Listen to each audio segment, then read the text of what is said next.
Anyone can start and sign off, and then we'll have a group photo afterwards. Small and medium enterprises hold significant importance in the Ugandan economy. According to the Uganda Bureau of Statistics, SMEs contribute approximately 20% of the country's GDP and employ over 2.5 million people, accounting for approximately 90% of the country's workforce. These enterprises operate in diverse sectors, including agriculture, manufacturing, retail services and tourism, serving as the backbone of Uganda's private sector and driving economic diversification and development. As we have seen over the years, the small and medium-sized sector contributes about 70% to our GDP, and the level of importance to ensure that it grows is critical. Also given the fact that it employs the bigger part of the population. And this project was meant to ensure that this sector is focused on not only by the government, but also the other big players within our economies. Uganda's vast domestic market, coupled with a growing middle class and increasing consumer demand, presents abundant opportunities for SMEs to expand their customer base. Additionally, membership in the East African community grants access to a larger regional market of over 150 million people, allowing SMEs to leverage regional integration initiatives and tap into new markets. According to the Permanent Secretary for the Ministry of Tourism, Doreen Gatusime, indicated as the oil and gas sector with tourism comes with potential activities that has an impact on SMEs where private sector can tap into. Industry as a private sector needs to tap into to make sure that as we explore the oil, the tourism industry grows, because eventually the oil will get finished, but the tourism will always be here. So that is why we have brought together the two sectors, but mainly the tourism private sector, to say there are these opportunities. How do you prepare yourself to take advantage? Access to finance is a critical challenge for mid-sized companies in Uganda. Despite the efforts of the government and financial institutions to promote inclusive growth, many mid-sized enterprises struggle to secure adequate funding. This scarcity of finance restricts their ability to invest in modern technology, expand operations, and explore new markets, thus constraining their potential contribution to the country's GDP growth. Our key purpose as DFCU is transforming lives and businesses in Uganda. And that involves doing a number of things.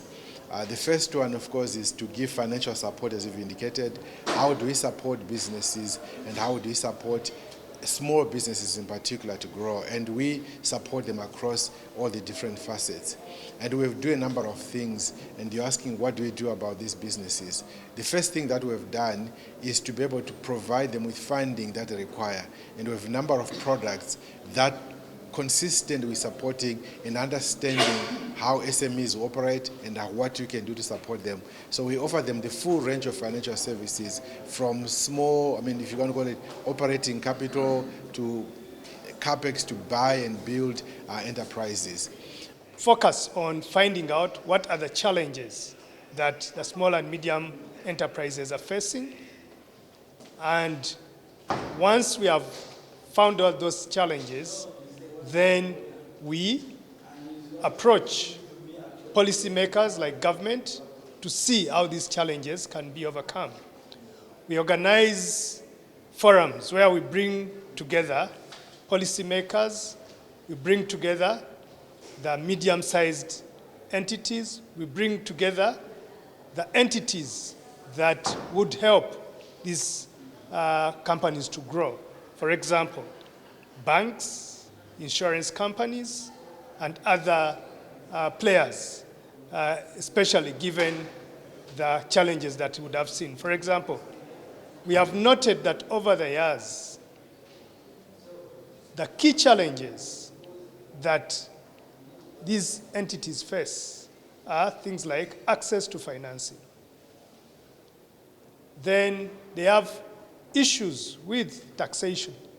They do not either understand taxation, or taxation policies are too stringent for them.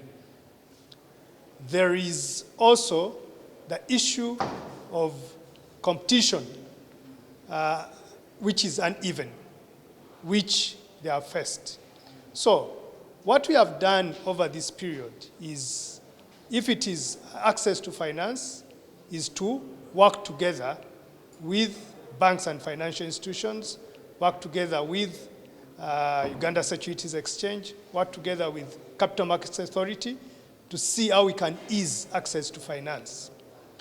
SMEs have now been called upon to identify their potential and actively participate in the sectors. The latest call to action emphasizes the importance of these enterprises positioning themselves within a particular industry, seizing the opportunities that lie within. The SMEs need to tap into those areas. If you're to invest, for example, in butchery machines. And no, I have established myself in Fort Portal area, and I am going to supply all the lodges from Kasese, by the way, Queen Elizabeth. We all don't have meat. You know, like the nice quality cut meats. So you find we are transporting meat from Kampala, taking it to Kasese, taking it to Chivare National Park, because we have nowhere to get supplies. So if we get those SMEs and they come and understand what are the products that these lodges use. As stakeholders in mid-sized companies set their sights on the immense potential within the tourism, oil and gas sectors, Uganda stands on the brink of an economic transformation. With careful planning, strategic investments and collaborative efforts, these industries have the power to uplift the nation, creating sustainable growth and job opportunities.